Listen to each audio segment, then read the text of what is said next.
Hello and welcome to this roundtable hosted by the Environment and Social Issues Cluster at Nickel and Dime Center for New Economic Studies, Vivekananda Global University.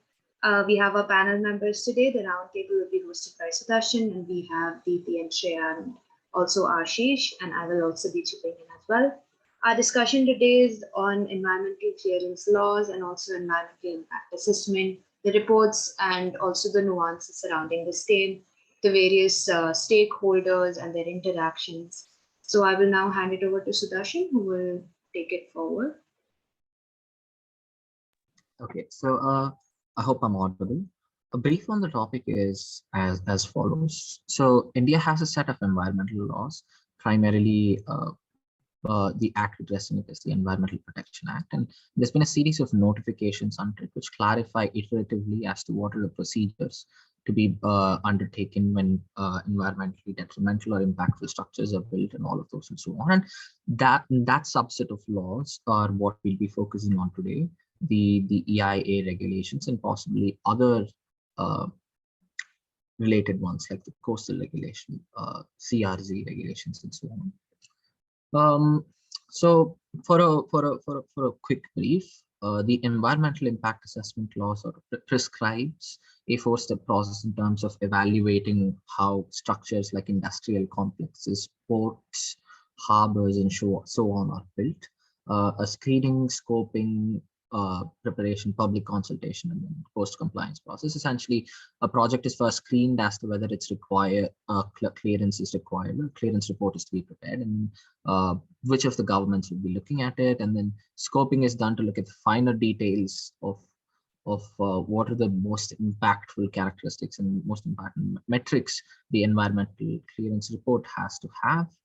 And on preparation of this report by the project proposer, for example, if say Adani is proposing to build a port or so, the report is prepared, and then it's presented to the public and other relevant stakeholders, who then the government then invites comments and then inputs from public and other stakeholders, so as to get a informed assessment of what sort of consent and what sort of public opinion prevails in terms of how the project will be impactful, or how it will affect the relevant stakeholders. And finally, if the project goes through, there's a post-compliance process which is to be taken up. Sort of an audit is performed periodically in some places, and many times not so much at all. And these are part of what we'll be discussing today. And so that's that. So now move on to the questions. I hope that served as a sort of catch up very well. So here's the first question we're going to be looking at today. We're going to start very basic, and I'm going to ask, to what extent do the panelists here, we're going to be inviting opinions from them. So to what extent do you believe has making environmental assessments for projects been effective in terms of preventing unsalvageably detrimental impacts to our environment in India? So another way of asking this is, do you believe EIA assessments truly act as filters for environmentally detrimental projects, instead of simply being nominally present as a step along the way to purport greenness? Anybody can take it. Please go ahead. So I think to understand firstly how green EIAs are and to identify their drawbacks, we need to understand how they work and how they've developed over the years in India. So, I mean, I'm sure you're all aware, as you just mentioned, EIAs in India follow a generalized process with those 8 stages: screening, identifying the need for an EIA in the project, analyzing the key issues, predicting their impact, recommending solutions and actions to avoid or reduce those impacts, preparing a report, reviewing the report, and then having a final decision, which would be followed by post-monitoring the impacts, so ensuring that they don't exceed the legal standards. In relation to this, an example I want to highlight is about the improper procedure followed mostly while conducting all EIAs. So in 2012, when there were many projects occurring, especially across the coast of Kerala, they were being rejected for having a very detrimental environmental impact. And in some ways, that's very good, because stopping those projects did help the environment a lot. But it was stated in the drawbacks of the report itself that they were not given clearance due to improper procedure. And recently in 2022, there was an EIA report about the development plan in Andaman and Nicobar Islands. And there also was improper procedure carried out during the impact analysis um, stage of the EIA. So across the years, there has nothing much that has changed, especially in this scenario. There are still, it's the procedure for carrying out the EIA is not well conducted well. So I mean, they can be seen as green supporters for the environment, as they are stopping some projects, but they are not developing in themselves, like even over the years, as they should, because the environment is more damaged now, and there should be better implementation and monitoring of the procedural and post monitoring as well. So keeping this in mind, when reading the EIA draft of 2020, I don't think it promises a better future for India's environment, because there still is improper procedure throughout all impact analysis. And when addressing how many projects are rejected in India due to the EIA, there is very little data and insufficient data available for research to the public especially. So in my opinion, the EIA is thought to do much better than it actually is doing. And ideally, I mean, it should be acting as a filter for environmentally detrimental projects and should be a tool for sustainability. But we can see that there are still various projects that harm the environment in various ways still being conducted. And currently, the EIA is more of a step towards greenness rather than a filter for environmentally detrimental projects. So, having the EIA act as a filter is the ultimate goal, and is rather difficult to achieve, especially in India, because of the large population and how fast India is developing. And there's a constant debate between development and sustainability and economics and environment.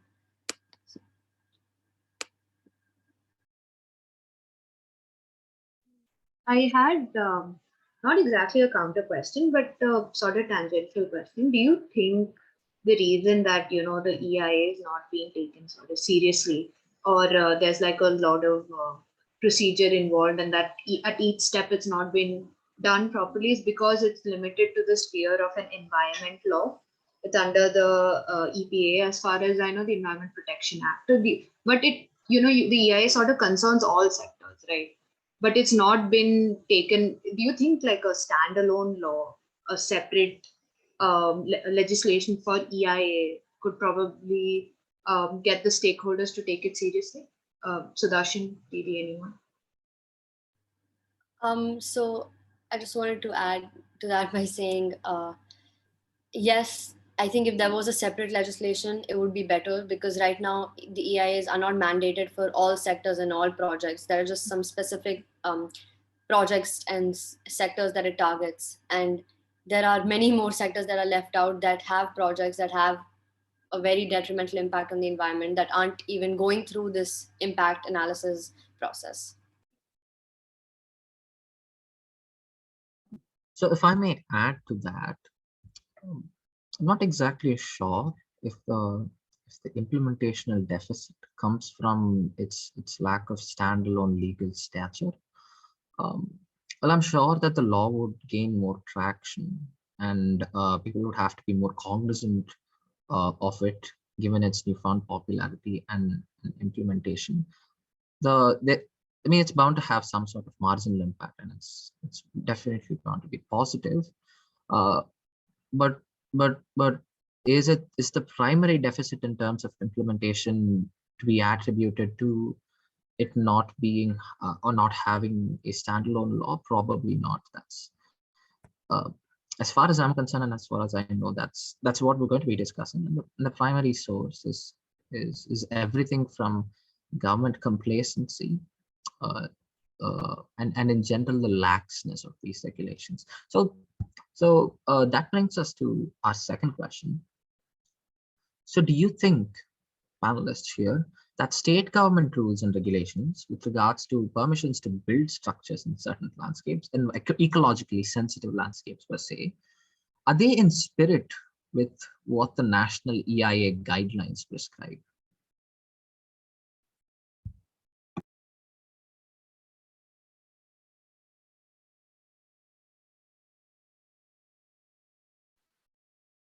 Uh, if I may take that up, I don't think that they are in accordance with the guidelines that are prescribed, because I think when it comes to building these structures and so on, there's a different goal in mind. The goal is basically growth. It's growth for the economy and it's growth for the community, but they don't realize that growth is not equal to development. For development, you need provide basic necessities, basic standard of living, which comes under the EIA guidelines of protecting the environment, protecting people's livelihoods, communities, and so on.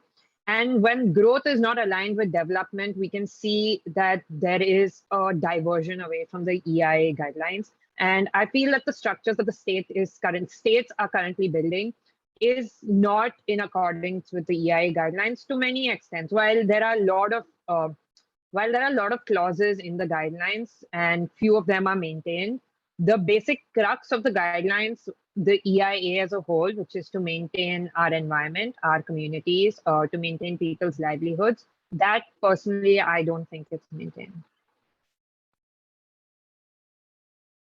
I think that's a brilliant answer, sort of an inductive answer, in that if we're going to say that let's take state government sanction structures and so on, and how they're themselves building these structures, and see if they're following environmental impact guidelines and are acting with the spirit of the law themselves. And if the answer is no, then it's bound to be such that the state regulations themselves aren't in spirit with national EIA guidelines, and that's fantastic. Thank you, Shreya. That brings us to the next question, moving on sequentially. So do you think prior to the sanctioning of environmentally impactful or per se detrimental projects, current guidelines provide for an adequate amount of public consultation with the stakeholders, such as the communities that will be affected by these projects? If yes, do you believe public expression has been impactful in determining verdicts in terms of whether these projects will be carried out just in absolute terms, or are they simply treated as nominal? And just as we discussed as the EIA itself before, they're just a step of the process that, just for the sake of making the public feel included in the decision-making process, have they been placed or have they been actually impactful?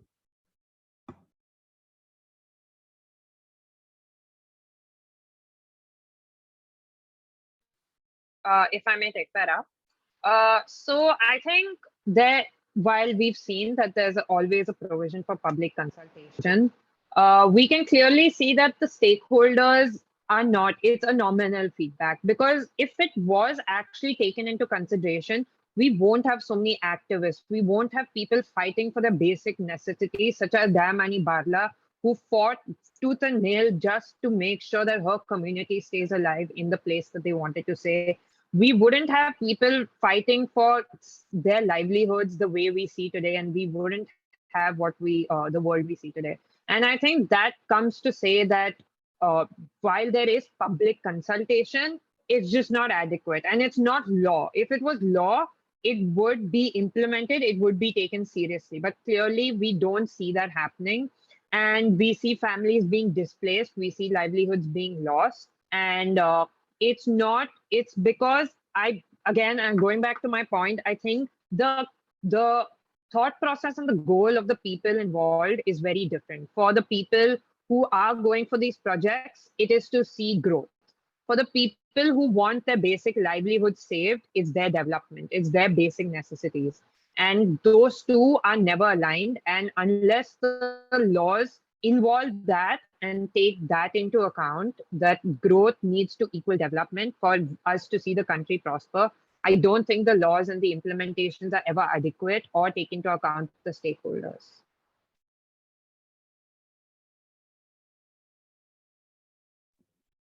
I think that's a brilliant addition to our discussion. And I also wanted to add just about in terms of whether public consultation has been effective in general. As Shreya mentioned, in addition to what Shreya had mentioned, it's not only that has public consultation not been as much effective as we would want it to be. It's also that in places where that initially it seemed like they were effective, and for instance, just citing one case, not going into the specificities because it involved mentioning a few names. A few projects in Chennai, along the coast of Chennai, one in particular, there had to be some replacement of the coastal communities who lived there to build a certain complex. And one of the agreements that they had come to was to put an arrangement as to them being employed there in the building of that particular structure in return for having been to be displaced or so. And not only just there, in multiple other places as promised by the relevant corporation. However, when prima facie, you'd think that public consultation would have been effective there. But the truth of the matter is this happened about 10, 12, many years ago. And the communities that were still affected by still fighting for their employment. And so it's not only such that hasn't public consultation and at the preliminary level itself, it hasn't been taken into consideration enough, but it's also that even in places where you would think that it was, compliance hasn't been adhered to afterwards with the agreements that I've gone through. And with that, we move on to the next question, the semi-final question for our roundtable today. So, how do you think public voices against improper undertaking of large-scale investments, very relevant to what we were talking about just now, and public voices against undertaking of large-scale environmentally impactful projects such as port building and so on have been addressed by governments. And apart from our section on public consultation, has public protests against these been tended to adequately? Have they been recognized adequately and addressed adequately? If not, what do you hypothesize are the reasons for the same? Are such concerns adequately factored into environmental impact assessments in the first place? Are we having these protests and oppositions because the environmental impact guidelines themselves don't provide for such factors as that the public's welfare isn't taken into account? Or is it just that they've been ignored and protest has arisen?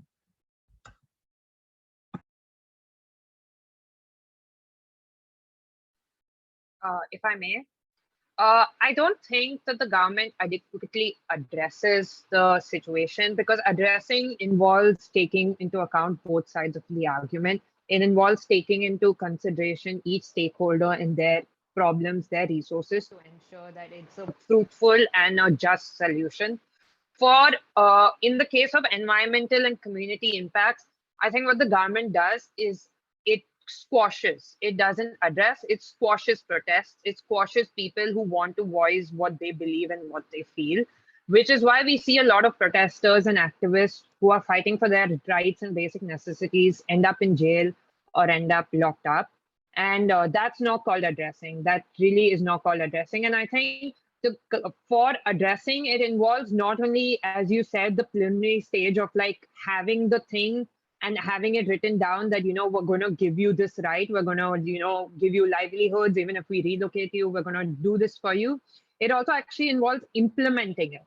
And I think that stage of implementation is never reached, even if it's there in writing. And I think personally, my hypothesis is that because it's there in writing, they have a proof that, okay, we've done something, we've actually put it out there. And the implementation, the voice of the people is not strong enough about the government to actually fight for their rights and necessities, which is why it gets squashed, and which is why the rest of the world doesn't realize what's actually happening behind the scenes of such large projects, of such large things coming about. And I then believe that my hypothesis is that it's not aligned. The beliefs, the structures is not aligned. And I think there's a power dynamics that does come into play here. And that's being used properly and completely by the government in not taking into account people's beliefs and what their needs are actually. I think one most commonly, I think, suggested solution is for this is especially to address, I think, community needs is decentralization, right? It has already been done in terms of, let's say, governing natural resources in forest levels. You need clearance from the Gram Sabha, etc., to clear, let's say, a patch of land, but that a community depends upon. It's also similarly for in the coal sector. To sign off land for, let's say, mining, you need local level approval.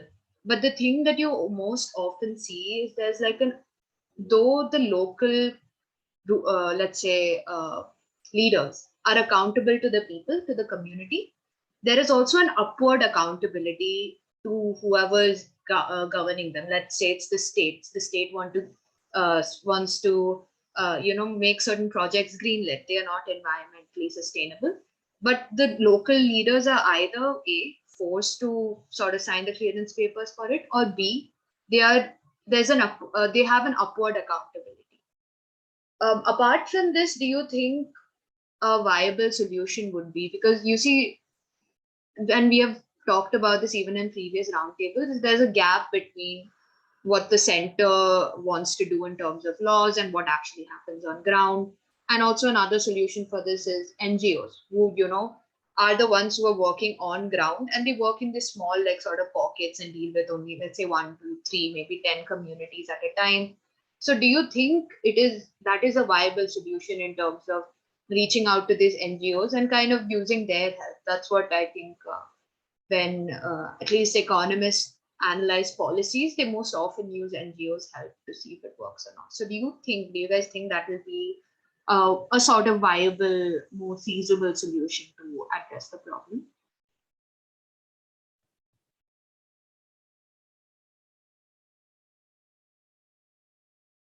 So Ashita, if I got your question right, you're asking us, will reaching out to NGOs, utilizing their data and so on, be helpful to us in terms of assessing whether communities are assessing the impact on communities of these relevant projects and so on. So if I had to chime in regarding that, I'd say yes, in that it's most definitely going to be useful. And in fact, a lot of the regulations that were brought about and recent iterations of laws themselves, like the coastal regulation zone laws and the EIA impact laws, were all in consultation with large NGOs who for a long time worked with communities that have been environmentally impacted by large scale projects that have been taken up. And it's just so, and it's not just they so happen to have it, and then given that they're in this field of operation, they tend to have more impact and the ability, that data and the ability to aggregate such information, and that most certainly is the answer. But is that a sustainable solution in terms of how we've designed our laws? Probably not, because ideally we want a world where there are no NGOs, that we don't want people working for the development of others, in the sense that that's the ideal state in where we don't have these problems to be addressed in the first place.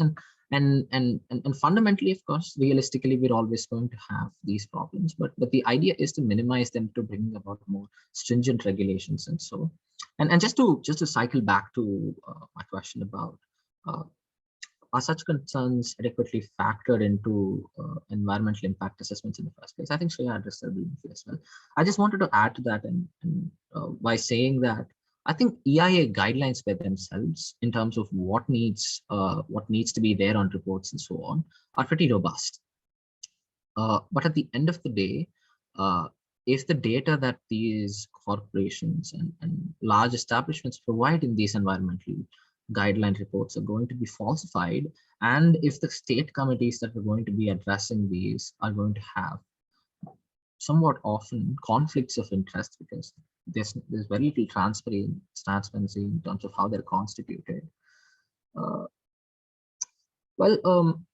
that's just not appropriate, right? It's not appropriate in the sense that projects that shouldn't be going through are going to go through because there's going to be a conflict of interest. There's going to be vested interests involved.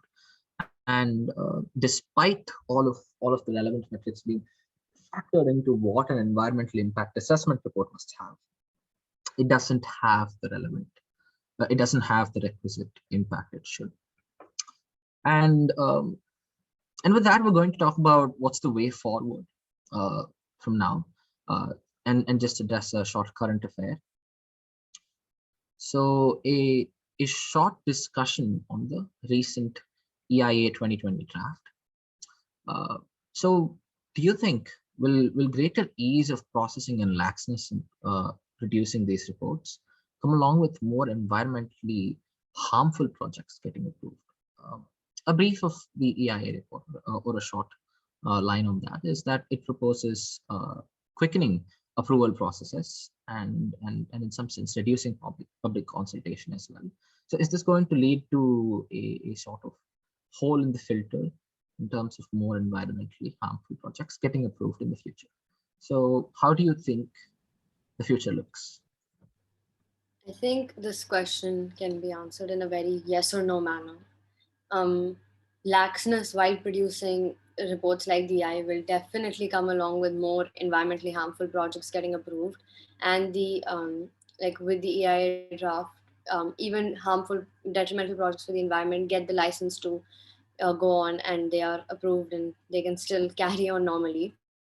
Taking this in that context, the AI draft 2020 weakened the pre-existing policies that were aimed at protecting the environment.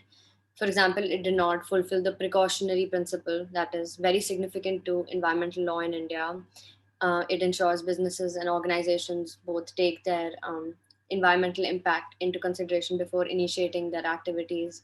And according to the draft, if a project had been approved without environmental clearance, it could still continue to operate as long as it was permissible on the site, and the clearance could be obtained later by paying a very minimal fine. So I think meanwhile it made no difference on how the environment is impacted or how many lives are put under jeopardy. So yes, laxness while producing such reports will definitely come with more environmentally harmful projects getting approved, and would actually be a step back in terms of the EI acting as a filter or a tool for sustainability in India's future.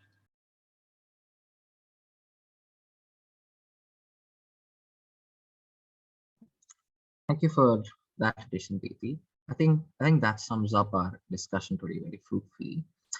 We've discussed about how the laws have been in spirit and whether they've achieved the impact that they initially set out to achieve when they were implemented, whether intricacies such as our state government regulations in addition to these central laws, are they in spirit with the laws that have been instituted on a national scale? And we've talked about public consultation as well, and has been taken into account well enough, and has public dissent been registered and addressed well. Unfortunately, we've come up with a whole bunch of negatives in these places, and of course that does not go to say that all of these regulations are a step back in overall. They've most certainly acted as useful guidelines and useful filters. Our discussion today has been more about, have they been good enough? They've certainly been good, and in absolute terms, they've served very informative purposes for the governments. There's been a certain amount of transparency in terms of these environmental impact assessment reports being available to the public and so on. But have these processes been great enough filters, good enough filters to act as proper roadblocks to those projects that are not good, that are environmentally very degradational, and that are going to affect the lives of multiple public members. And as I just suggested before, in general, we've come up with the answer that's no. And in terms of the immediate future, in terms of how the EIA draft looks, that's also we've been a bit pessimistic about that. But overall, I just want to end by saying that all is not bleak. We still have multiple non-governmental organizations and activists working on the field to design new regulations, to propose new additions and renditions to these laws, and say what is an innovative solution that I can come up with that I can produce to make these more robust, to make them act as greater filters, and to bring about more restrictive in the sense of environmental impact, restrictive guidelines or so. And hopefully we see more fruits of those efforts in the future, which I think we will. And that's about it for today. Thank you so much. Thank you, Siddharth. That wraps it up perfectly. Thank you everyone for joining.